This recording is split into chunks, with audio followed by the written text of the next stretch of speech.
Hello, magandang araw mga kasisikong tunay. Ngayong araw magluluto tayo ng kakaibang congee o kaya lugaw sa atin sa Pilipinas. Tara sa ating munting kusina.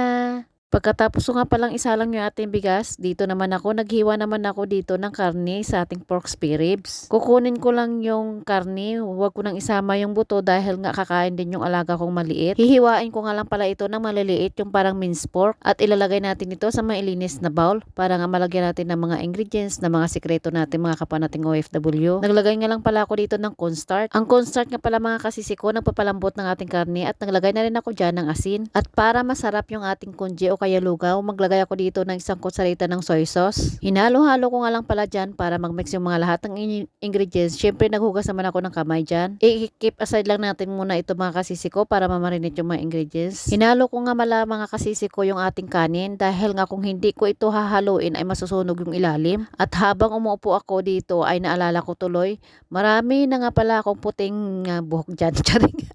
Huwag ka mag-alala, dala yan. Charing. At pagkatapos na lumambot yung ating kanin, nilagay ko na yung karne. Pasensya na mga kasisiko, hindi ko na nabidyohan ang paglagay ng karne pero nandyan na yan talaga.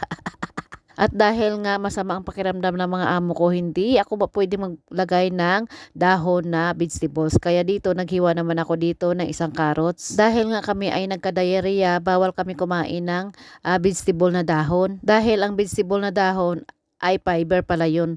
Yung fiber, ibig sabihin ay pinapatay ka niya. Kaya kung may mga diarrhea yung ating mga alaga, yung ating mga anak, wag natin papakainin ng dahon ng vegetables. Pwede kayo maglagay ng sayote o kung ano pa yung matitigas o kaya mga carrots, pwede dyan. Naglagay nga lang pala ako dyan ng asin para may lasa naman yung ating congee. At habang naghihintay tayo na maluto yung ating congee, dito naman sa kabila, naglalagay ako ng mainit na tubig sa aming termos. Dahil nga palaging umiinom yung mga amo ko, ayan, naubusan na tuloy. Charing. Dito nga pala sa Hong Kong, sa mga baguhan dyan, lagi dito may mainit na tubig sa termos. At dahil luto na yung ating congee, tara na mga kasisiko, kain na po tayo. Maraming salamat po and God bless you all. Ingat po tayo palagi. Bye-bye.